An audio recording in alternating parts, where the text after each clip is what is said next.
All right, this is a typical industrial electrical schematic. So in order to understand how to read these schematics, you must first learn the basic symbols, like the transformer, the fuse, the switches, all the symbols that we normally use to build a schematic. So consider this a road map, and before you can figure out where you are on the map, you need to understand the legend on the map. Once you understand the symbols, then we can go on to explain how to read the schematic, and then we can determine the logic that is also included in the schematic. Now I'm going to go through some pages fairly quick here. These are just for reference. You can come back and look at these later. So this particular page has circuit disconnects on it, has limit switches, has rotary switches. Next page, we're talking about push button operators. We got push buttons with lights.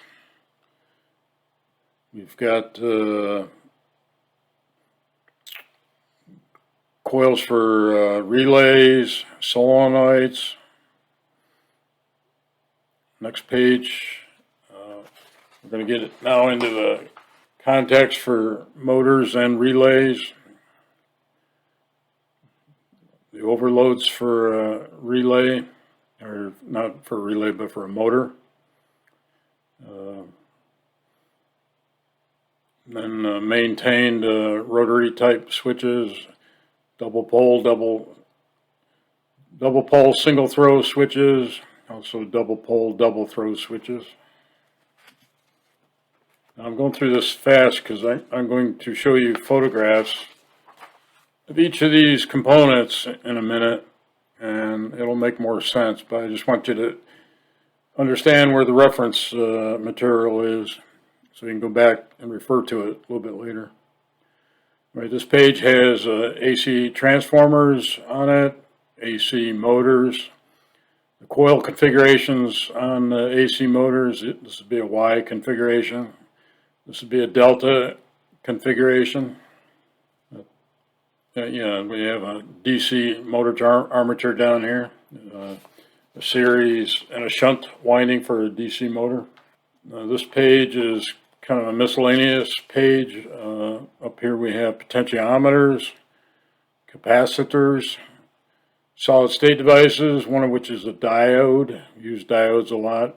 Sometimes LEDs, which would be down here, LED. And then transistors. The NPN and PNP are used a lot with sensors. All right, now I indicated that we're going to start to show you some photographs. So probably the best way to learn these symbols is to also see what the component looks like. Back on our reference sheet, we saw a disconnect symbol for a switch. And this is a three-phase circuit disconnect. These symbols here represent the knife that is inside this switch. So in between the contacts here is what's called a knife. It slides in between the blades here.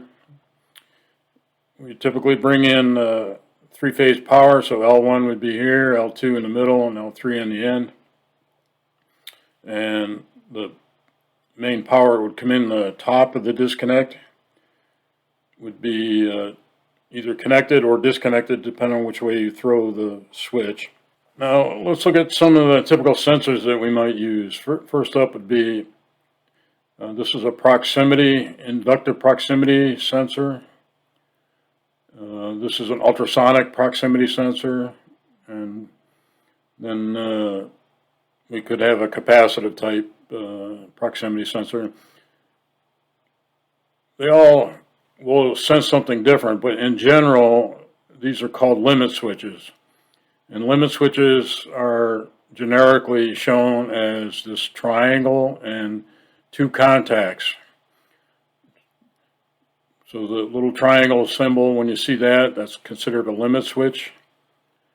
We have, this one's a normally open symbol. This one's a normally closed symbol. So the limit switches are used to detect, let's use this inductive proximity switch. It would be maybe a guard on a machine, a steel guard. We're trying to pick up the sense of steel being shut or open. The ultrasonic one might be picking up the level in a tank, and then the capacitive might be grain or granular material coming out of a silo. But in any regard, they're all shown as limit switches, and they're typically normally open or normally closed. All right, next one up would be maintained switches. These are shown as rotary, like on this typical rotary selector switch.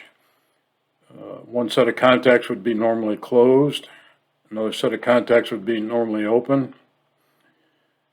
Now, this switch has three positions. One might be a label on the outside, and it might be labeled manual, and the opposite side might be labeled auto. But right in the center would be the off position, and there's no contact in the off position. There's only a contact associated with the manual and a contact associated with the auto. Physically, when you rotate this, you're rotating you're opening and closing the contacts on both the operator, or both the contact blocks. So when you're in the left position, you get continuity through the A contact block, and you don't get any continuity through the B contact block. When you rotate it completely to the right, you would open up the A contact block, and you would close the B contact block. All right, next up would be push buttons. The push buttons are probably one of the most common symbols that you'll see in the schematic, and they allow the operator to start and stop machines. The symbol, like this symbol up here, the NO, as we indicated before, means normally open, and C means normally closed. The front section of the switch itself is called the operator. It's the physical part that pushes on the contact blocks, and over here on the right are the contact blocks. These are the actual switches. So up in the schematic, these represent the position of the contact blocks.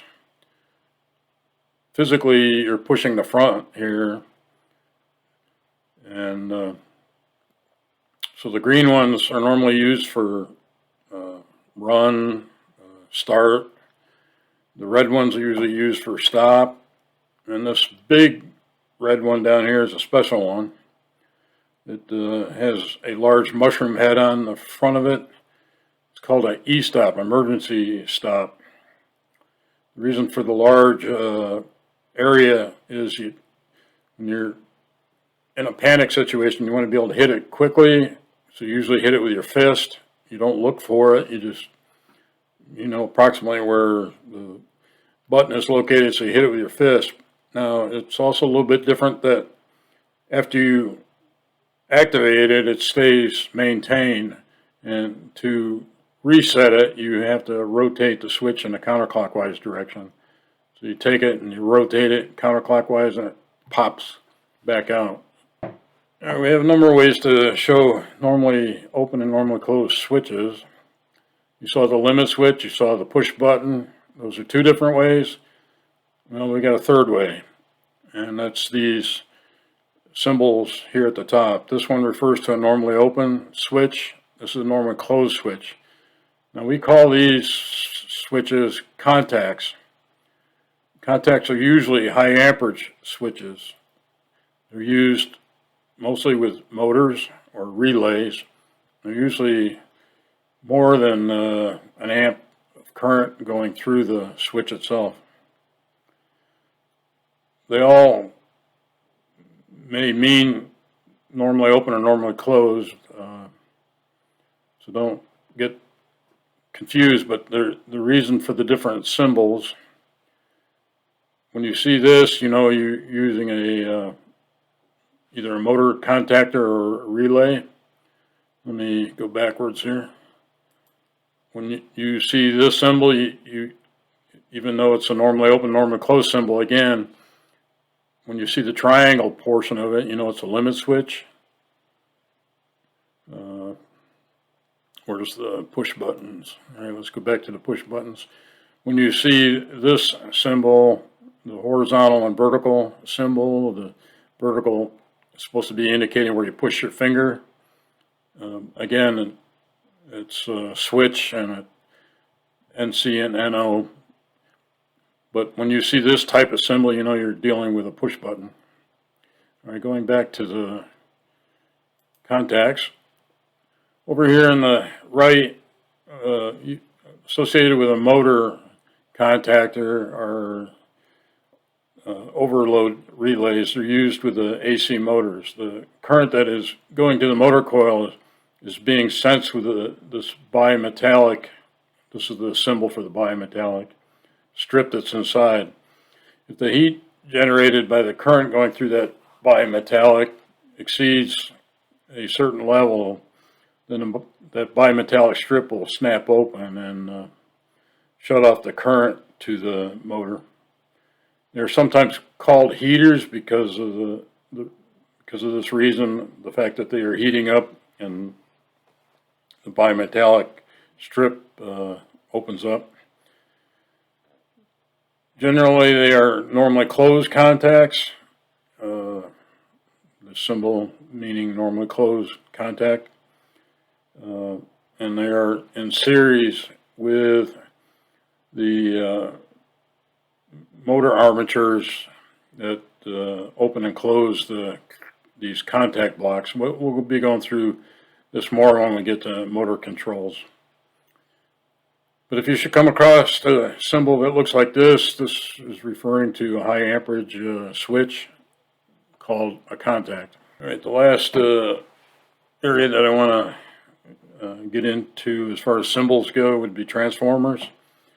So transformers require a minimum of 2 coils. One's called a primary coil, the input, and the output coil is called a secondary coil. In general, they're used to reduce the voltage. They're always an AC device. As an example, let's say going from 460 volt AC down to 120 volt AC. So this symbol up here is probably one of the more typical transformer symbols that you'll come across. Primary coil, like I said, is the input coil. It's always labeled H1. Depends on how many taps it has, but this one has 4 taps. So H1 through H4 indicate the primary. They start with H. The output or secondary coil starts with is labeled X. These are used to reduce the voltage into your control panel. They do come in many different sizes and different power ratings. Might be a small control transformer inside your cabinet to produce maybe 24 volt AC or 120 volt AC.